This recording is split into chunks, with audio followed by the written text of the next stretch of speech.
আপনার এই বাগানগুলো তো আর এক বছরের টার্গেট নিয়ে বোনা না। কিছু কিছু বাগান আছে আমারও জমে লাগে। বাংলাদেশে এমন একটি গ্রাম রয়েছে যেখানে প্রায় 2000 বিঘা এলাকা জুড়ে মাইলের পর মাইল শুধু গোলাপের বাগান, যেখানে প্রতিটি পথ যেন গোলাপের রঙে আঁকা এক স্বপ্নের ক্যানভাস।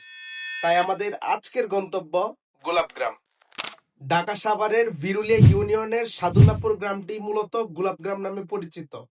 1990 সালে সাবেত আলী নামের একজন ব্যক্তি এখানে পরীক্ষামূলকভাবে সর্বপ্রথম গোলাপ চাষ শুরু করেন। তার অভাবনীয় সাফল্য দেখে গ্রামের অন্য কৃষকরাও অনুপ্রাণিত হন এবং বাণিজ্যিকভাবে গোলাপের আবাদ শুরু করেন।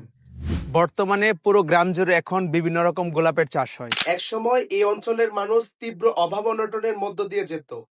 1990 দশকের পর ফুল চাষের বিপ্লব পুরো বিরুলিয়া ইউনিয়নের অর্থনীতি বদলে দেয়। বর্তমানে এখানকার প্রায় 90% পরিবার প্রত্যক্ষ বা পরোক্ষভাবে ফুল ব্যবসার সাথে জড়িত।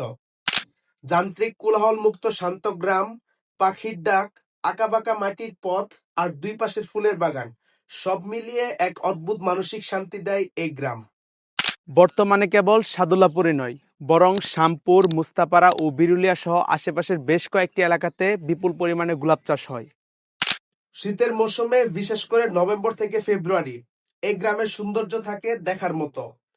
তাই প্রতি বছর হাজারো ভ্রমণ পিপাসু, ফটোগ্রাফার এবং কন্টেন্ট ক্রিয়েটর এখানে ছুটে আসেন।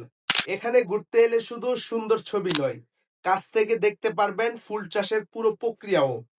চাইলে কৃষকদের সঙ্গে কথা বলে জানতে পারবেন তাদের পরিশ্রম, অভিজ্ঞতা এবং ফুল চাষের গল্প। বিশেষ করে বিজয় দিবস, পহেলা ফাল্গুন, বিশ্ব ভালোবাসা দিবস এবং আন্তর্জাতিক মাতৃভাষা দিবস ঘিরে এই গ্রামের চাষিরা এক মৌসুমে প্রায় কয়েক কোটি টাকার ফুল বিক্রি করেন।